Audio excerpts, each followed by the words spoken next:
Hi, everybody. I'm Dr. Leroy Martin at the Pentecostal Theological Seminary in Cleveland, Tennessee.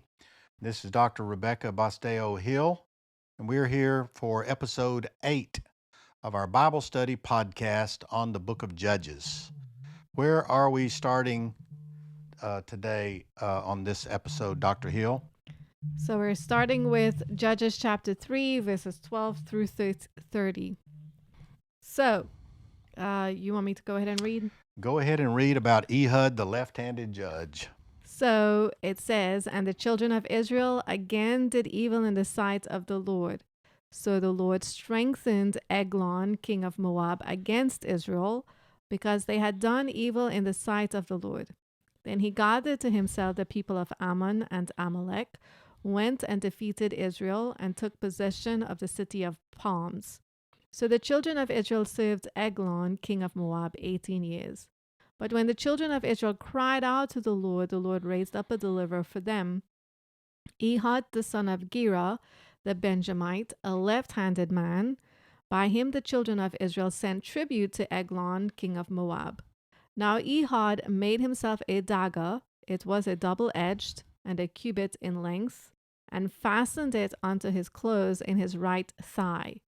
So he brought the tribute to Eglon, king of Moab. Now Eglon was a very fat man, and when he had finished presenting the tributes, he sent away the people who had carried the tribute. But he himself turned back from the stone images that were at Gilgal and said, I have a secret message for you, O king. He said, Keep silence. And all who attended him went out from him. And Ehud came to him. Now he was sitting upstairs in his cool private chamber. Then Ehud said, I have a message from God for you. So he arose from his seat. Then Ehud reached with his left hand, took the dagger from his right thigh, and thrust it into his belly. Even the hilt went in after the blade, and the fat closed over the blade, for he did not draw the dagger out of his belly, and his entrails came out. Then Ehud went out through the porch and shut the doors of the upper room behind him and locked them. When he had gone out, Eglon's servants came to look, and to their surprise, the doors of the upper room were locked. So they said, He is probably attending to his needs in the cool chamber. So they waited till they were embarrassed, and still he had not opened the doors of the upper room. Therefore they took the key and opened them, and there was their master fallen dead on the floor. But Ehud had escaped while they delayed, and passed beyond the stone images and escaped to Seirah. And it happened when he arrived that he blew the trumpet in the mountains of Ephraim, and the children of Israel went down with him from the mountains, and he led them. Then he said to them, Follow me, for the Lord has delivered your enemies, the Moabites, into your hand. So they went down after him, seized the fords of the Jordan leading to Moab, and did not allow anyone to cross over.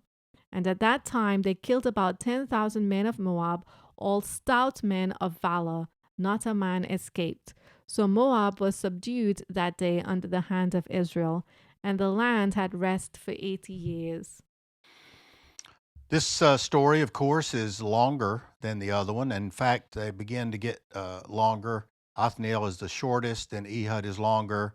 Then the next one, Gideon, will be even longer than that, and Deborah will be a longer story, and as well as Jephthah, and then the longest of all will be Samson, which covers four entire chapters. So after Othniel dies, that cycle of rebellion begins all over. The Israelites disregard the Lord's commands and do evil in his sight. Remember, the first of the part of the cycle is sin. They sin against God. And so that sin is idolatry. It's idolatry, the worship of the Canaanite gods. But God demands that his people worship him and him only. So in this case, he turns them over to their enemy, Eglon, king of Moab.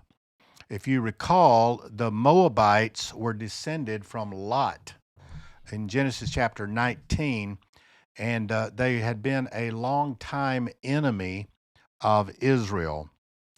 Numbers chapters 21 to 23 tells how that the Moabites were against Israel.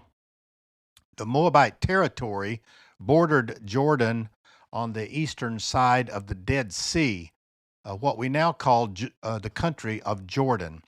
And Eglon formed a coalition with the Ammonites and the Amalekites. So they attacked Israel and conquered the city of Palms, which is another name for Jericho, the city of Jericho. So the sin of Israel caused them to lose control of that territory. They had conquered, remember, they conquered Jericho, but now they had lost this territory. So instead of moving forward, fulfilling God's promises, they're actually moving backward.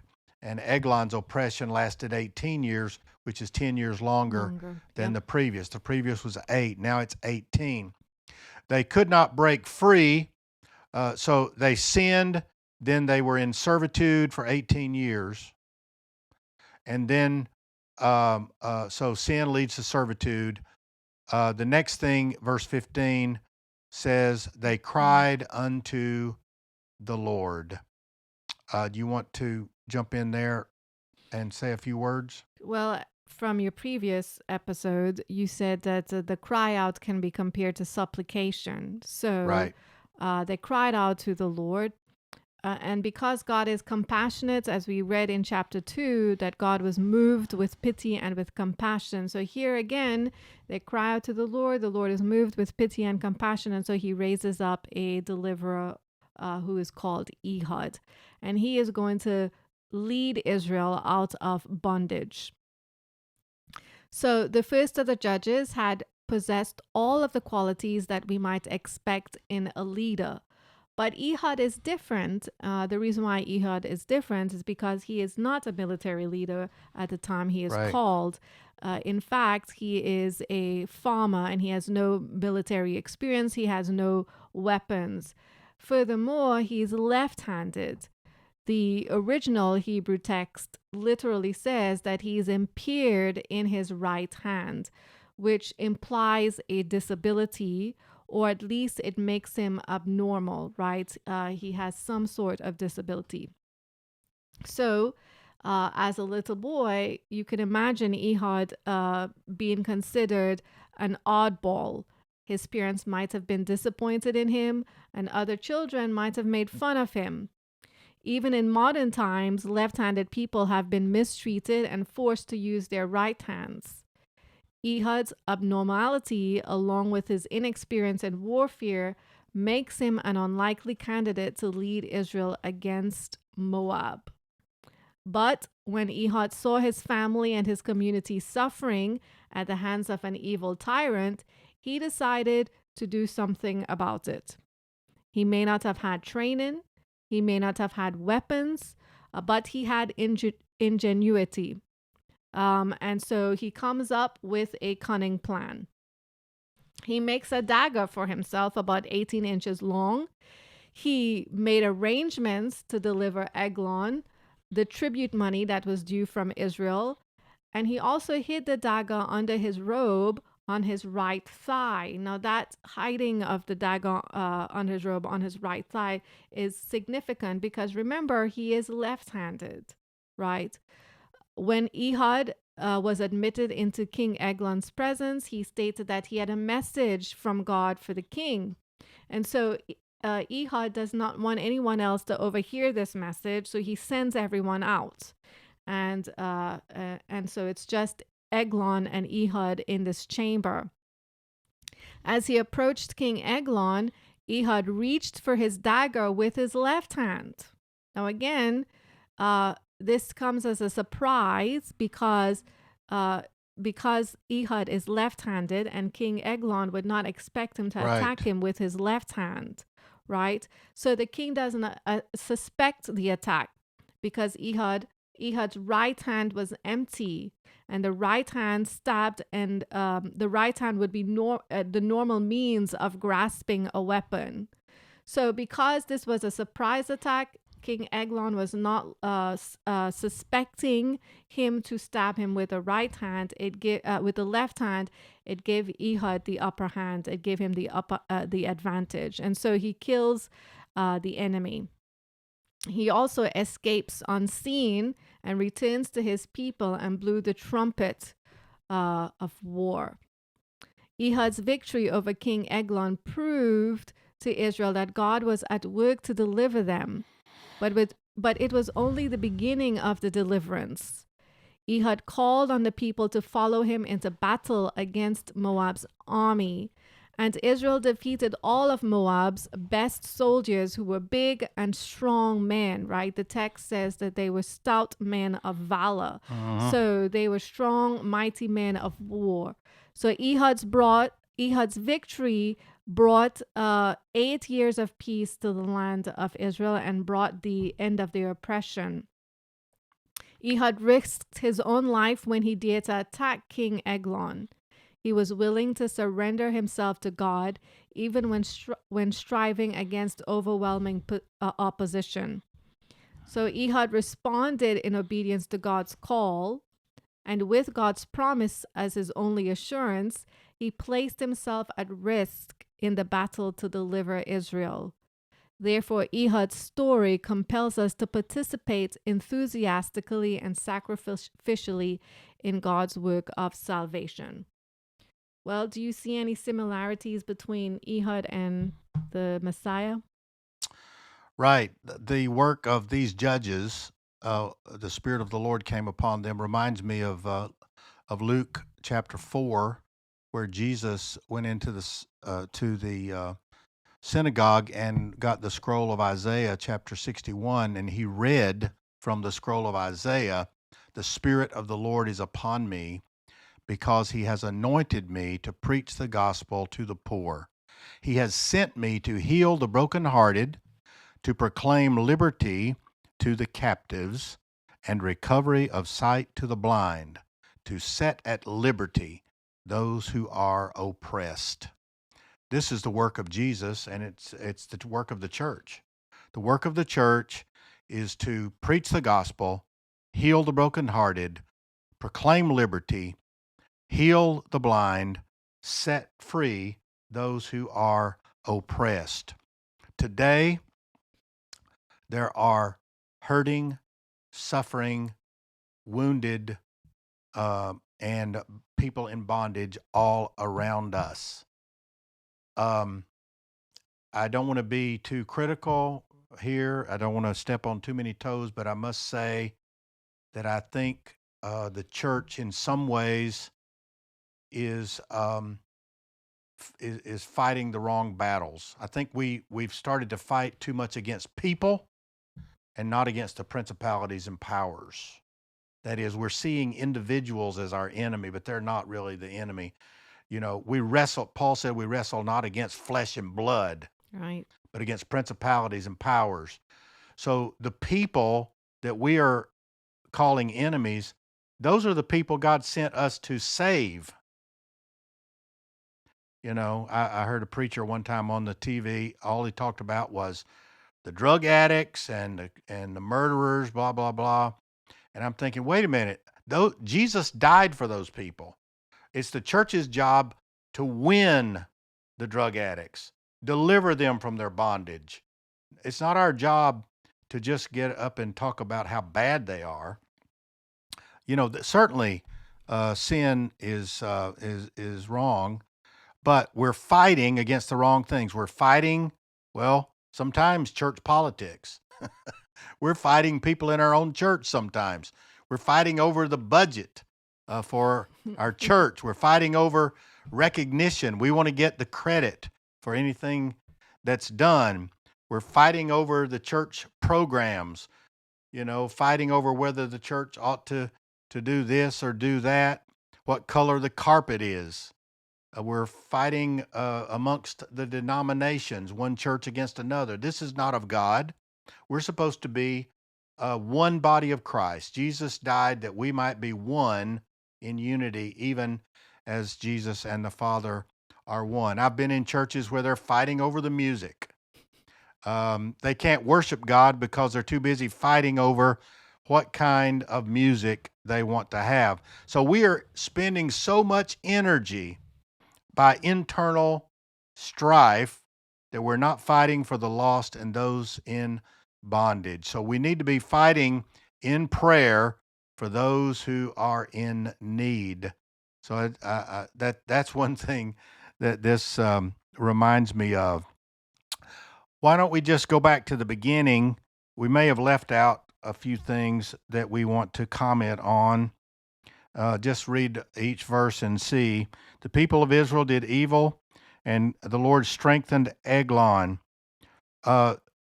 Notice God uses Eglon as his means of disciplining Israel. God doesn't do bad things, but he uses people's evil for his purposes. He uses people, God is in control, and he uses Eglon to discipline Israel because they had done wrong. And so Eglon defeated the Israelites, captured the city of palms, which is Jericho. I think it's interesting that the name Eglon means calf, and then it says he's fat. So it's almost like they're making fun of him, the fatted calf. Ehud kills the fatted calf. The people cried out, and again, cried out is the same words used in Exodus when they cried out because of their taskmasters. And we want to repeat that prayer works. God raised up a deliverer, Ehud, a left-handed man. They sent tribute. What is tribute? Explain to our viewers, listeners, Dr. Hill. What does he mean when he says they sent tribute by him to Eglon? What is tribute? Well, tax money that they owed the king. It could be crops in the form of crops or gold or silver, but whatever taxes they owed. Right. So back in those days, when one country would conquer another, the reason they did that was so they could impose on them payments, money. They would collect. So they didn't kill everybody necessarily, at least in this case. They didn't kill all the Israelites. They just took over, and they would say, you have to send us half of your crops or something like that. So Ehud made for himself a sword. Once again, at this period of time, Israel did not have an army. We read the Bible and we assume, well, it was this or it was that, but let's just remember there was no army. They did not have an army. It's just a bunch of farmers. They didn't have a king. They didn't have a centralized government.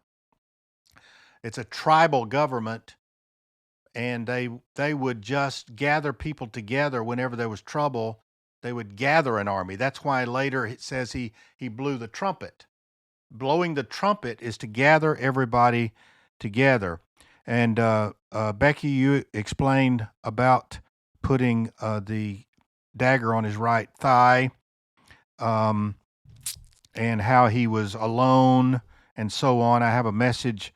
I think it is, I like the irony of the fact that he says, I have a message from God. I think this story has all the elements of a good, suspenseful narrative. Because you have the surprise attack, you have the plot thickening, a secret message for the king. Right, and it's a little bit gruesome. His It is. insides came out. So that's, I don't want to think about that. Then Ehud ran out and shut the doors. The servants came, the doors were locked, and they thought he was going to the bathroom. And so we won't talk about that anymore. But anyway, they waited and waited and waited, it says, until they were embarrassed. Then they went and found a key, and by that time, the king was dead. He was lying dead on the floor. Ehud escaped and sounded the trumpet, and the people came down And he said, "Follow after me, for the Lord has given your enemies into your hand." I really love how he gave God the credit here. He didn't say, "Follow after me because I just killed the king. I just did this. Just look at me." He didn't say that. He said, "Follow after me because the Lord has given you the victory." And I really think that's important for us to maintain the the focus on what's important, and that is God. So they seized the fords of Jordan. A ford is where they cross over, where the river is shallow and they cross over. In case somebody doesn't know what a ford is, not talking about the car, Ford and Chevrolet, the fords of the river. And they killed about 10,000 of the Moabites, all of them able bodied men, not a man escaped. Moab was subdued under the hand of Israel. So there's the reversal. That Israel had been in the hand of the enemy. Now they are subdued. They're pressed down into the hand of Israel, and the land had rest for 80 years, double What they had before. the time of before. This is essentially 2 generations then that they were able to have rest. So, so I can't think of anything else that we might need to explain there. Can you, Dr. Hill, think of anything else that we need to No. share with the people? But then after Othniel comes Shamgar. And we just Right. have one verse. Yeah, one verse. Let me read the verse, and then Dr. Hill can talk a little bit. So verse 31 says, "After him was Shamgar, son of Anath, who killed 600 men of the Philistines with an ox goad, and he also delivered Israel." One short verse. Well, Shamgar is classified as a minor judge. So we have 12 judges in the book of Judges, and 6 of them are classified as minor judges because their stories are very short. As you can see here with Shamgar, his story is summed up in one verse. 12 is a symbolic number that represents the 12 tribes of Israel. Shamgar appears to have been a contemporary of Deborah, inasmuch as he is mentioned in her song, so at least Deborah knew of Shamgar. Fighting alone, he faced a company of 600 Philistine soldiers and defeated them with only an ox goad, which is a wooden pole with a pointed tip. His name is not Israelite, therefore he was probably a convert to Israel. John Wesley has this to say of Shamgar. It is probable Shamgar was following the plow when the Philistines made an inroad into the country, and having neither sword nor spear, when God put it into his heart to oppose them, he took the instrument that was next at hand. It is no matter how weak the weapon is if God directs and strengthens the arm. And so that was from John Wesley. So in a way, Shamgar is similar to Ehud because Right. Shamgar does not have any military training, even though it doesn't say this, but his weapon implies that he's not a warrior like Othniel. Right. Well, I like to compare this to the 12 disciples of Jesus, the apostles. Were any of those people experienced in ministry? Nope. None of them had any training or experience in ministry when Jesus called them. So, we heard one of a sermon in chapel a few years ago by one of our good friends, Tony Alvarado, and she talked about David and others, where she she said, you have to just use what God puts in your hand. And that reminds me of Shamgar. Right. What did he have in his hand? He had a stick, a pointed stick. He had a pointed stick. And God used that by the Holy Spirit. Right. I was going to say, even though the Holy Spirit is not mentioned here, it is evident that the Spirit is upon Shamgar, because by himself, Shamgar would not be able to defeat 600 Philistines. That's right. And in some way, his story foreshadows Samson, right? Because Samson doesn't use a weapon per se, Yeah. military weapon. Right. Samson uses the jawbone of a donkey to kill 1,000 Philistines. They're both killing Philistines. Right. Yeah. They're both killing Philistines. And of course, we did talk earlier about the violence in this book, about the killing of the enemy. And we could just reiterate that Shamgar was attacked by the Philistines. He didn't go out looking for them. Right. And he's fighting in defense of his people, of his family. But still, today, God has not called us to kill unbelievers. He called us to preach to unbelievers and win them to Christ. Actually, in the Old Testament, God never told Israel to go out and kill other people. They only fought when they were attacked. Throughout all the Old Testament, the conquest was the only time that they were in an offensive battle. Their battles were defensive, and even then, they only fought until they gained their freedom. They did not continue to fight and kill people. So God has not called the church to destroy our enemies. God has called the church to save our enemies, to reach out with the gospel like Jesus did. Jesus died on the cross praying for his enemies. Father, forgive them. For they do not know. For they know not what they do. They know not what they do, right.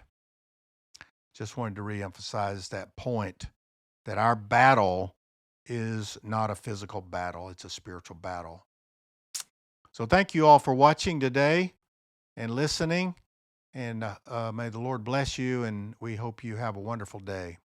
Next time we will take a look at the very, very powerful and inspiring story of Deborah. Right. One of my favorite characters. Absolutely, one of mine too. Probably the best, probably the most praised and greatest example in the whole book of Judges was Deborah. Thank you all. See you next time.